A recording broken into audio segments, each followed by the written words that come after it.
When the Denver Broncos take on the AFC East division this upcoming season, it's the ghosts of girlfriends past. They're going to be facing two former head coaches, two former first-round pass rushers, and an old ball boy. You're going to get that and much more on today's brand new episode, Locked on Broncos. You are Locked on Broncos, your daily Denver Broncos podcast. Part of the Locked on Podcast Network. Your team every day.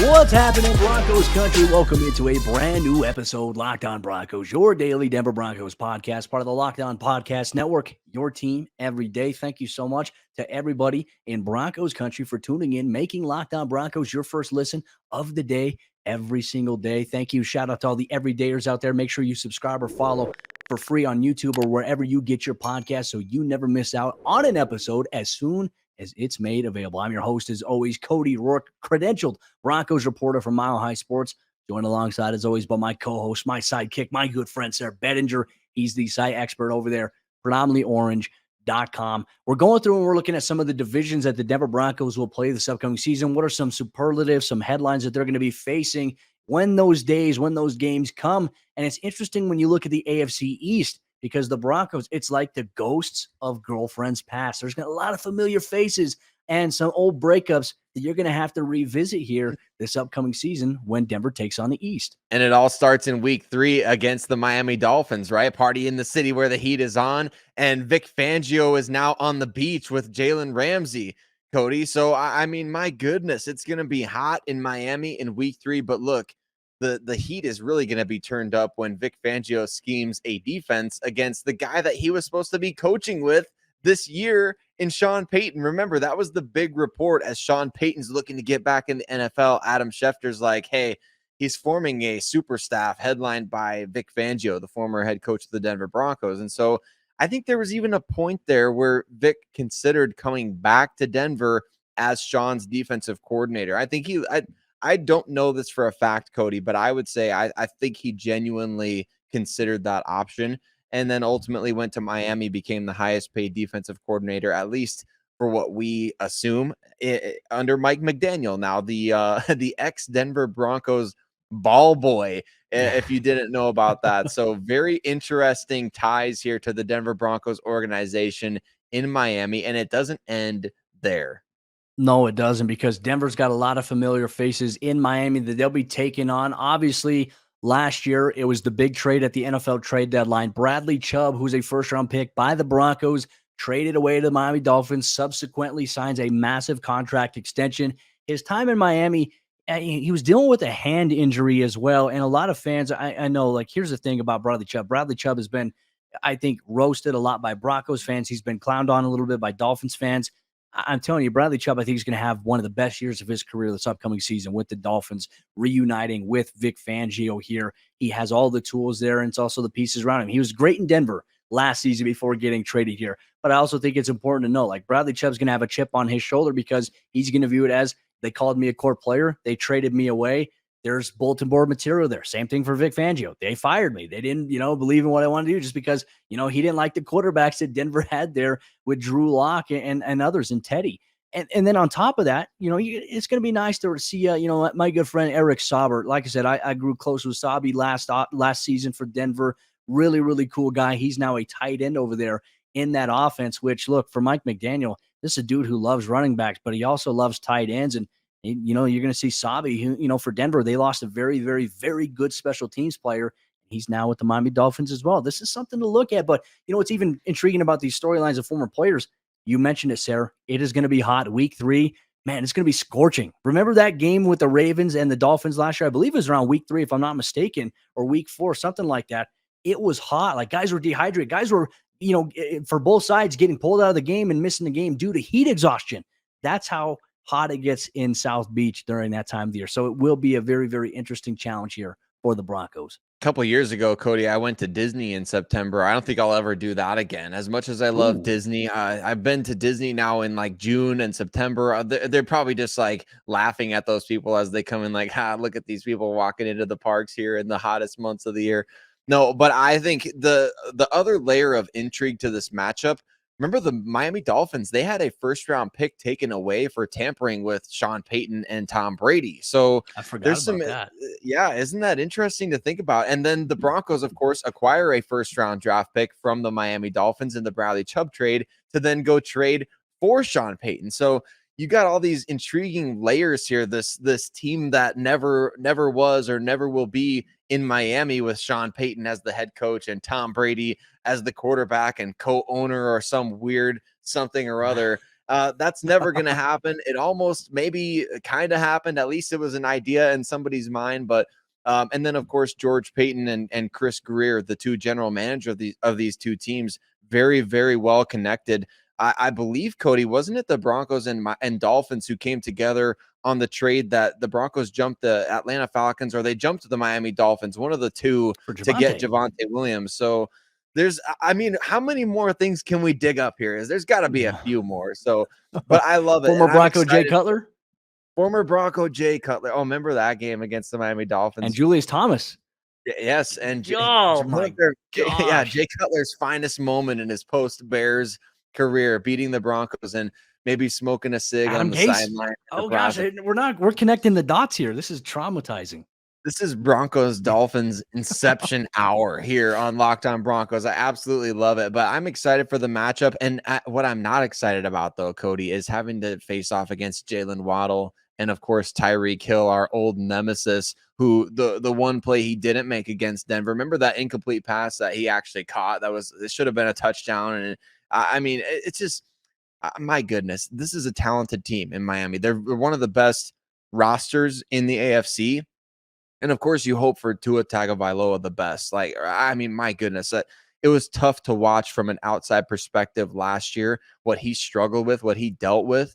Hopefully the Broncos can get the better of him in this matchup. But man, you wish that guy the best. And hopefully he's able to have the kind of career that we all saw. Remember when he came in at halftime of that national championship game in place of Jalen Hurts and absolutely dominated the second half, and everybody's going bonkers over this Tua Tagovailoa in the national championship, ice cold off the bench. I hope the best for him, but I do hope in this matchup the Broncos find a way to get him and Vic Fangio in Miami. Yeah, well, it's crazy too, thinking about the last time Denver played, the Dolphins in Denver. Obviously not going to be relevant to this matchup here, but Vic Fangio was the head coach. Tua was a rookie. Bradley Chubb absolutely decimated Tua, and now they're on the same exact team. But then Denver maybe can concoct a game plan against former offensive line coach Butch Barry. There's another connection here on today's episode of the show. My mind is blown here, my friends. We continue to chug along, but you're going to have to find a way to get pressure on Tua because, as you mentioned, guys like Jalen Waddle, Tyreek Hill, they have weapons galore there at the receiver position down there in South Beach. And with that heat and with the speed that those guys have, hydration will be key for the Broncos when they prepare to take on the Miami Dolphins. Week 3 of NFL action, Denver's first road game of the season in 2023. Broncos country, there's another matchup a couple weeks after the Dolphins that is important that everyone's going to be talking about because a former head coach returns to Denver to take on the team that fired him not even before he was finished with his first season as head coach. We'll talk about the Broncos matchup with the Jets. You'll get that on today's episode, Locked On Broncos. This episode of the show is brought to you by our friends over there at FanDuel Sportsbook, and you can make a fast break to FanDuel during the NBA playoffs. As a matter of fact, you should make a fast break to FanDuel right now because right now new customers get a no-sweat first bet up to $1,000. That's $1,000 back in bonus bets if your first bet doesn't win. With the Western Conference Finals and the Eastern Conference Finals ongoing in the NBA playoffs, this is the place to be. There's no better place to bet all the playoff action than America's #1 sportsbook.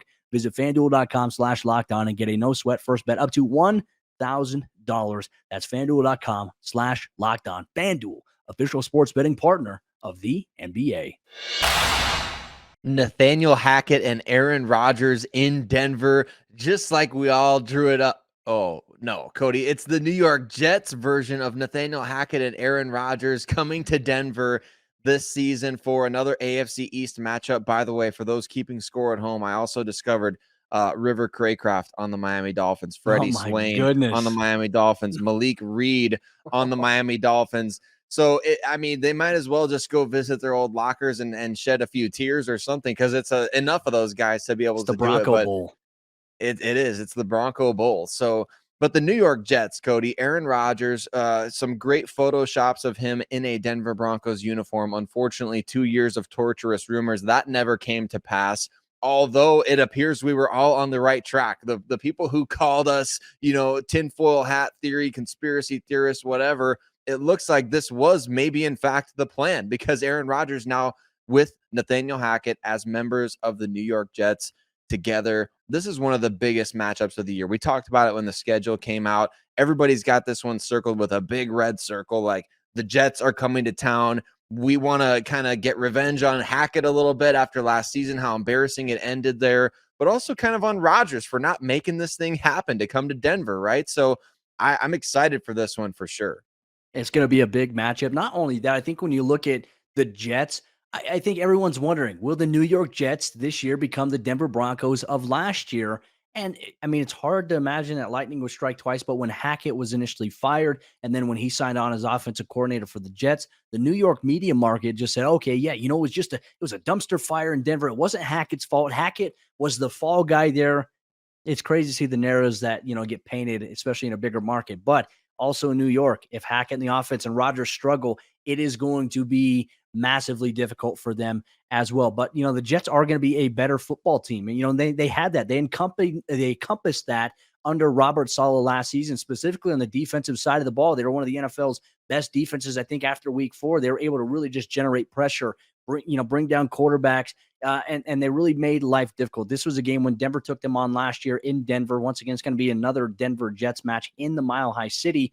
But Denver did not have Russell Wilson in that game. They had Brett Rippon, who, the offensive game plan, once again, we saw it like, hey, get Jerry Jeudy involved. Great things happen.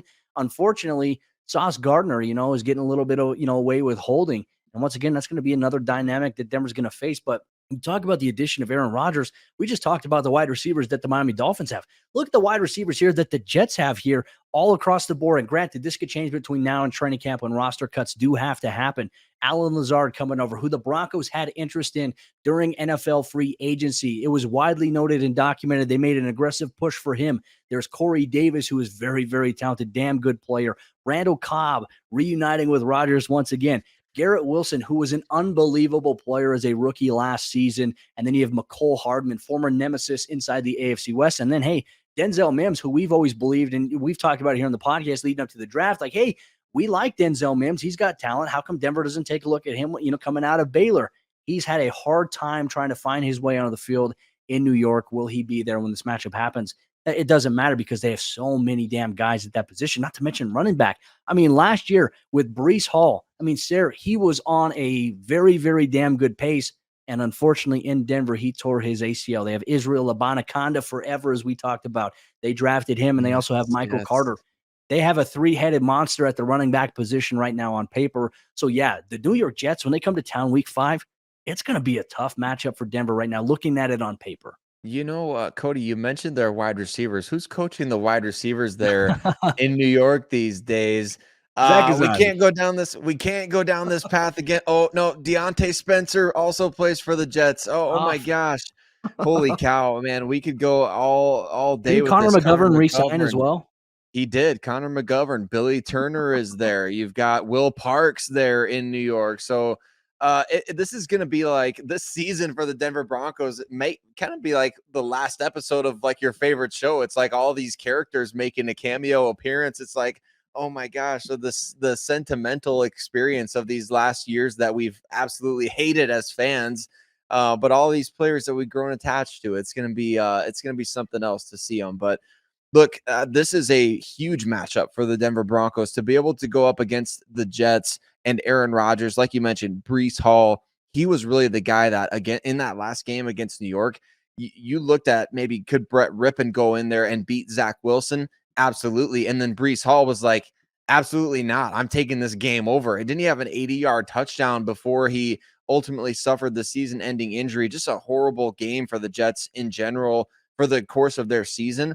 Ultimately didn't end up costing them Aaron Rodgers in the offseason or anything like that, but they lost Breece Hall in that game. They lost Elijah Vera Tucker in that game, a guy who has really emerged for them as a top flight offensive lineman, as a former first-round pick. So I'm fascinated to see what Hackett is going to be able to do now, reunited with Rodgers, not under the umbrella of Matt LaFleur, right? So it wasn't necessarily, Nathaniel Hackett getting all the credit for the Packers offense when Rodgers won back-to-back MVPs. He was really known as the guy that was like, he helped keep everyone's spirits up. He was helping design the gold zone. He was helping with all these things and helping Aaron Rodgers in terms of just like, he made Aaron Rodgers happy every day. That's what Rodgers told the media. And that was the endorsement that he gave. It's going to be fascinating to see after a really, really bad year in Denver last year, where it was like, hey, we're going to do whatever Russ wants to do. Or, I don't even know what they were doing last year. Is he going to do the same thing with Aaron Rodgers this year in New York? And how successful is it going to be? I mean, it will. The curious aspect about that, their relationship, is the fact that they have prior history. They have worked together. I mean, Hackett has coached Rodgers before. Rodgers has been coached by Hackett, and they've embraced each other versus, in comparison last year for Denver, Russ and Hackett have never worked together before. And you could definitely tell they're two different styles of guys. And maybe Aaron is more comfortable. I mean, I try to look at it from this standpoint as well. You look at Aaron Rodgers, I mean, he's got a lot of prestige to him, right? So when you look at the dynamic in that relationship, who probably has the power? Probably Aaron Rodgers has the power over Nathaniel Hackett. Hackett's like, hey, I'm just, Rodgers, whatever you need, just let me know. I got you. Versus when it was introduced to Russ, it was, Hackett wanted to be this guy. He wanted to be this type of coach. And then Russ, wanted to be this type of quarterback. And together, they just didn't mesh well. And it was evident there. I mean, obviously, with the point where Denver had to throw out the entire offensive playbook and say, hey, you know what? We're just going to go week by week here. We're going to figure out what the hell we're going to do eventually. Maybe we're going to get going. That happened. That all started week 5. And I just remember the discrepancy in terms of passing and running the football. It's like, man, Denver just can't run the ball without Javonte. The offensive line is banged up. Okay, well, now they're just becoming too predictable in the passing game. And unfortunately, it's like you don't have good enough protection, because there were times where Denver was driving and then bang, a sack would happen. Or, Sauce Gardner would not get called for defensive pass interference when he should have. I mean, defensively, the Jets are going to be good. They're going to challenge the Broncos offense here once again. And this is where the offseason additions of Ben Powers on the interior and at right tackle with Mike McGlinchey, they need to come in handy. And, maybe even going a little bit bulkier, maybe going heavy set, 13 personnel, and you're running the damn football, trying to run it down the Jets' throats here, week 5. And I also think maybe a storyline here to look at. What is the Broncos offense going to look like in week 5? Because this is the one game where you play a tough physical team. And then guess what? Just 3.5, almost 4 days later, you're back on the road. You're playing the Kansas City Chiefs on Thursday Night Football. This is definitely going to help set the table for a very tough stretch for the Broncos this upcoming season, my friend. And tell you what, a Broncos country, we're excited to have you covered every step of the way here. Locked On Broncos every single day, all year long, Monday through Friday. You can get the podcast always early in video format on YouTube, Sunday through Thursday. You get the audio version Monday through Friday, wherever you get your podcast. But we appreciate you so much, Broncos country, for rocking with us. Now, when we continue to look at the AFC East, there are 2 other teams in the division, some familiar faces, but also some former nemesises as well in primetime action. The Bills and the Patriots are next up on the slate here for the Broncos. We're going to break down those 2 matchups and storylines on today's episode of the show. Real quick, let me tell you about the partnership that we have here with SiriusXM and the Locked On Podcast Network. You listen to Locked On Broncos, whether you watch us on YouTube or wherever you get your podcast every single day. But if you listen to the SiriusXM app, we have you covered with the Locked On Broncos podcast there as well, because our exclusive partnership with SiriusXM gives you access to every episode of this show inside the SiriusXM app. And then once the season rolls around, you're going to get game previews. You're going to get some big time things coming with the Locked On Broncos podcast and SiriusXM. We are super excited about our new partnership with them here at the Locked On Podcast Network. 2 of Denver's 4 primetime games this upcoming season come against AFC East opponents. And for the Broncos specifically, they're going to open up a very, very tough part of the second half of the schedule against the Buffalo Bills. And they're going to have a Christmas Eve game against the New England Patriots in week 16. So primetime AFC East matchups. There's a lot at stake here for the Broncos against a tough division. Thank you so much, Broncos country, for tuning in and making Locked On Broncos your first listen of the day every single day. Wherever you get your podcast or whether you watch on YouTube, we appreciate you so much. Sayre, let's dive right into the action right here on today's episode of the show. Primetime action Week 10, the Denver Broncos, they get to travel to Buffalo. And we've gotten some logistics from Sean Payton. When they travel for that game, after the game, they're going to stay the night in Buffalo, and they're going to come back Tuesday. They're going to be off Wednesday. They'll be back at practice on Thursday, and Friday they'll have something on Saturday before hosting the Minnesota Vikings and another primetime game that very next Sunday there. But hey, look, the Broncos will be taking on Josh Allen, what could have been in the eyes of many in Broncos country,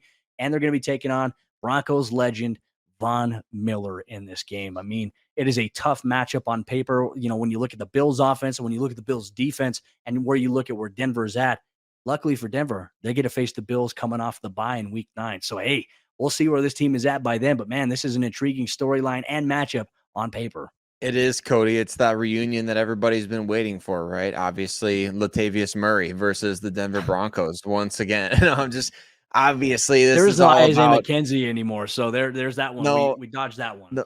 Yeah, we dodged that one. No Isaiah McKenzie, but they do have, Cody, a couple of other Denver Broncos. Let's just go through it. I mean, come Shane on. Ray, I just forgot.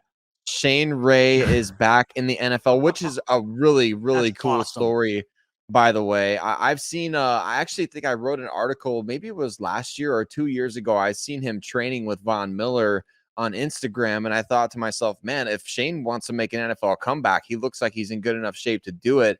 So obviously the Buffalo Bills felt the same way a couple years later or a year later or whatever that is. So I love that for him. That's such a great story. That could end up being, if he makes their roster, Cody, that could end up being like one of the coolest stories of the Could be entire comeback player of the offseason. year I if he mean, plays that well. would be, yes, absolutely. That would be incredible. Of course, also, Von Miller is a candidate for that award coming off injury. Sam Martin, former Bronco, also there in Buffalo. So there's plenty of names on all of these different rosters. That's why we called this episode, right? The Ghosts of Girlfriends Past in the AFC East. The AFC East is loaded with former Denver Broncos. So you go up and down the list here and there. But I'm most excited, Cody. Von Miller is my favorite Broncos player of all time. And no disrespect to John Elway, Terrell Davis, Shannon Sharp, Rod Smith, Ed McCaffrey.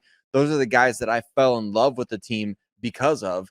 But Von Miller is that guy that as of 2011, I'm still in college at that time.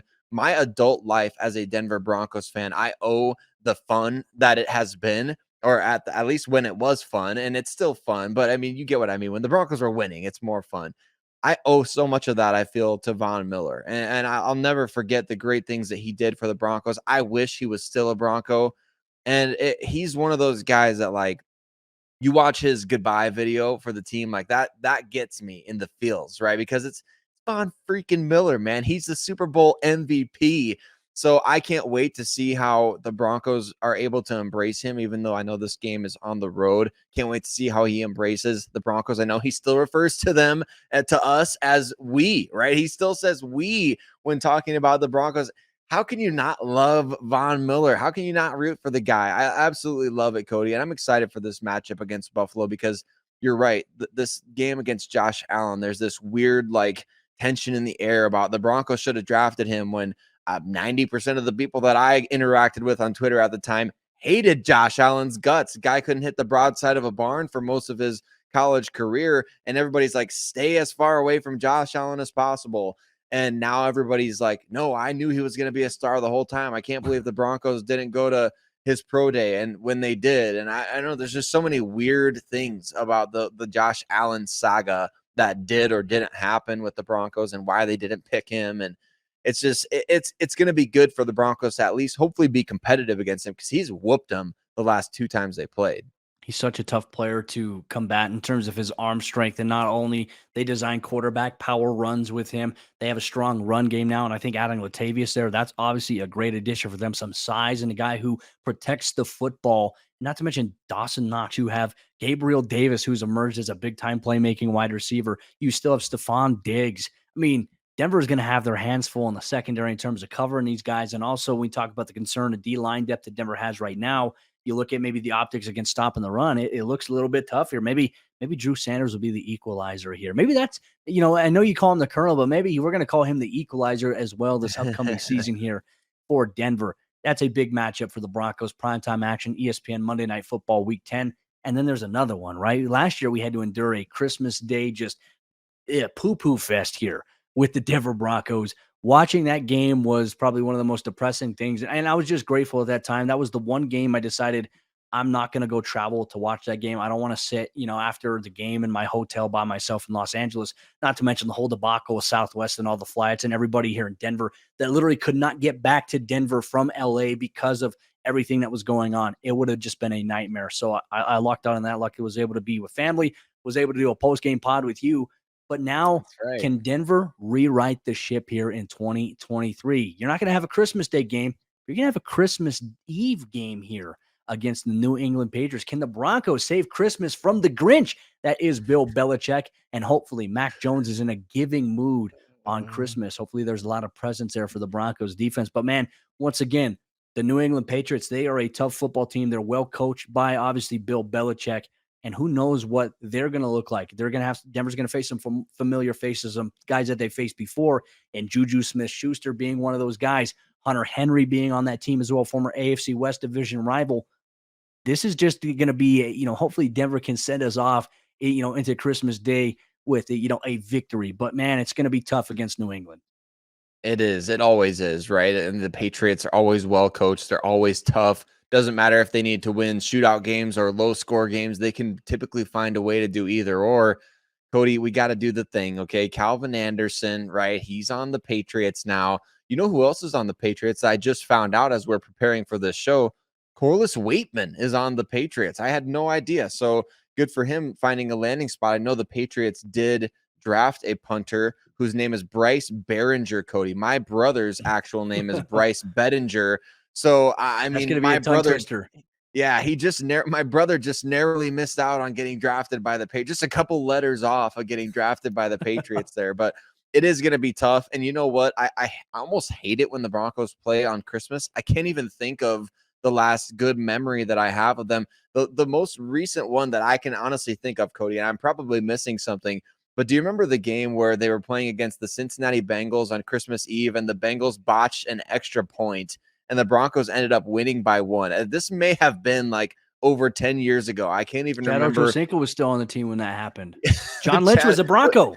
Yeah. Okay. So we're going way back into the archives for that one. So, I mean, that's the last, if you in the comments, if you can think of another Christmas game where the Broncos had better luck than that in recent years, leave it in the comments. Cause I can't, for some reason I'm blanking. I'm remembering losses, multiple against the Raiders. I'm remembering last year's loss against the Rams, of course. I'm remembering a couple years ago, I think they played the Bills near Christmas. So I don't like these Christmas games, Cody. There's a bad, to use a pun for a player on the Patriots roster, there's a bad juju about these Christmas games. So thankfully it's in Denver.